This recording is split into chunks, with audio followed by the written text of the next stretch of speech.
Artificial intelligence AI কি? আপনার কি মনে হয় কোনো মেশিন মানুষের মতো চিন্তা করতে পারে?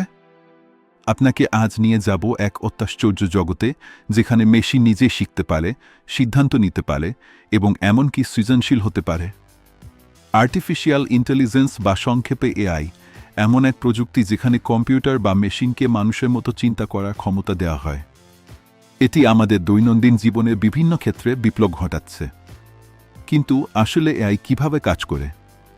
এআই মূলত কম্পিউটার সায়েন্সের একটি শাখা যা মেশিন লার্নিং, ডিপ লার্নিং এবং ডেটা অ্যানালিটিক্সের মতো বিভিন্ন প্রক্রিয়ার মাধ্যমে কাজ করে। এটি মেশিনকে শেখার, বুঝতে পারার এবং সিদ্ধান্ত নেওয়ার ক্ষমতা দেয়। আমরা যেসব এআই প্রতিদিন ব্যবহার করি তার মধ্যে আছে ভার্চুয়াল অ্যাসিস্ট্যান্ট যেমন সিরি বা অ্যালেক্সা, আর গুগল ম্যাপস। সেটিও এআই ব্যবহার করেই আমাদের জন্য সবচেয়ে সহজ পথটি খুঁজে বের করে। এমনকি স্বাস্থ্যসেবার মতো গুরুত্বপূর্ণ ক্ষেত্রেও এআই বিপ্লব ঘটাচ্ছে। মেশিন এখন রোগ নির্ণয় করতে পারে, যা অনেক ক্ষেত্রেই ডাক্তারের থেকেও দ্রুত। কিন্তু মেশিন কিভাবে শিখে?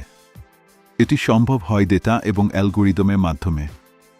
উদাহরণস্বরূপ, যদি একটি মেশিনকে কুকুর আর বিড়াল চেনানোর জন্য শিখতে হয়, তাকে হাজার হাজার কুকুর এবং বিড়ালের ছবি দেখানো হয়। এরপর এটি প্যাটার্ন বুঝতে শেখে এবং ভবিষ্যতে নিজে থেকেই চিহ্নিত করতে পারে। তবে কি এটি আমাদের চাকরি নিয়ে নেবে, নাকি মানুষের জন্য নতুন সুযোগ তৈরি করবে? এআই মানব সভ্যতার জন্য এক বিশাল আশীর্বাদ, তবে এটি কিভাবে ব্যবহৃত হচ্ছে সেটিই সবচেয়ে গুরুত্বপূর্ণ। ভবিষ্যতে এআই কি চমক দেখাবে তা সময় বলে দেবে। ভিডিওটি ভালো লাগলে লাইক করুন, শেয়ার করুন এবং আমাদের চ্যানেলটি সাবস্ক্রাইব করতে ভুলবেন না।